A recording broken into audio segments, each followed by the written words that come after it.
எதுக்குமா இந்த காலத்து அரசியல்வாதிக்கு போட்டாவெல்லாம் வீட்டுல மாட்டி வச்சிருக்க? எல்லாத்தையும் கழட்டி போடு. ஏங்க அவங்க எல்லாம் நம்ம நாட்டுக்கு எவ்வளவு பண்ணிருக்காங்க தெரியுமா? என்ன பண்ணாங்க? நம்ம ஊருக்கு பாலமே இல்லாம இருந்துச்சு. இவங்க எல்லாம் வந்ததுக்கு அப்புறம் தானே நம்ம ஊருக்கு பாலமே கட்டினாங்க. அந்த நன்றி நம்ம நினைச்சு பார்க்கணும் இல்லைங்க. முதல்ல இந்த காலத்து அரசியல்னா என்ன, அரசியல்வாதினா என்ன அப்படிங்கறத நீ முதல்ல தெரிஞ்சுக்க. அதுக்கு நான் சொன்னா புரியாது, ஒரு அரசியல்வாதியா மாறி சொன்னாதான் உனக்கு புரியும். இப்ப நான் அரசியல்வாதி, நீ பொதுமக்கள். உன் காசு 100 ரூபாய் என்கிட்ட கூட. இந்தாங்க. இந்தா 30 ரூபாய், நீ போய் நல்லா சாப்பிட்டுக்க. ஐ, சாப்பிடுறதுக்கு 30 ரூபா கொடுக்குறீங்களா? என்னோட தாராள மனசை நீ புரிஞ்சுக்கணும். இந்தா 10 ரூபாய், இதை நான் உனக்கு இலவசமா கொடுக்கறேன். ஐயோ, உங்களுக்கு எவ்வளவு பெரிய மனசு. ஒரு தாய் உள்ளத்தோட உனக்கு சாப்பிடுறதுக்காக நான் 30 ரூபாய் கொடுத்தது. அது இல்லாம உன்னோட குடும்ப வளர்ச்சிக்காகவும் உன்னோட வளர்ச்சிக்காக நான் பெருந்தன்மையோட உனக்கு நான் 10 ரூபாய் கொடுத்தது. இதெல்லாம் நீ போய் வெளியில எல்லாத்துக்கிட்டையும் சொல்லணும். என்னை பத்தி நீ பெருமையா பேசணும். அதுக்குதான் இந்த 10 ரூபாய் உனக்கு. இந்தா.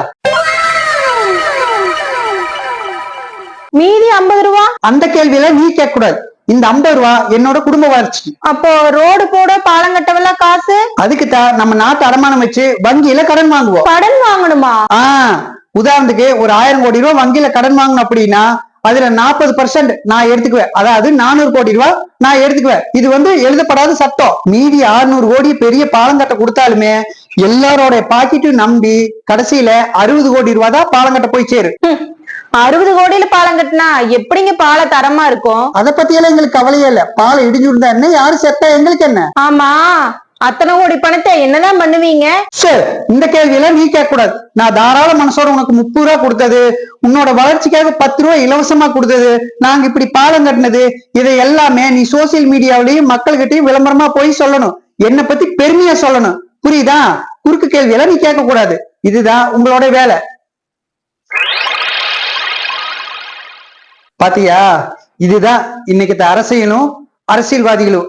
எந்த கட்சி வந்தாலும் இதுதான் நம் நாட்டோட அரசியல் தலையெழுத்து. 1960க்கு மேல வந்த அரசியல்வாதிகளோட போட்டோ வீட்டுல மாட்டணும்னு நீ நினைச்சேன்னா காமராஜர், அப்துல் கலாம், கக்கன், ஜீவானந்தம், தான் சொத்த பூரா ஏழை குழந்தைகளுக்கு எழுதி கொடுத்த எம்ஜிஆர், இப்படிப்பட்ட தியாகிகளோட போட்டோ வேணா வீட்டுல மாட்டு. மத்த யாரு போட்டோவும் மாற்ற அளவுக்கு மக்களுக்கான அரசியல யாருமே பண்ணல.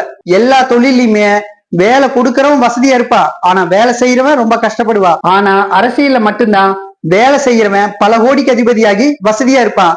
ஆனா அவங்களுக்கு சம்பளம் கொடுக்குற முதலாளியான பொதுமக்கள் பிச்சை எடுத்துக்கிட்டு தான் இருப்பாங்க. படிச்சவன் இதெல்லாம் தெரிஞ்சுமே ஒரு கட்சியை பத்தி புகழ்ந்து பேசுறான் அப்படின்னா அவன் அந்த கட்சியினால ஆதாயம் அடைகிறான்னு அர்த்தம்.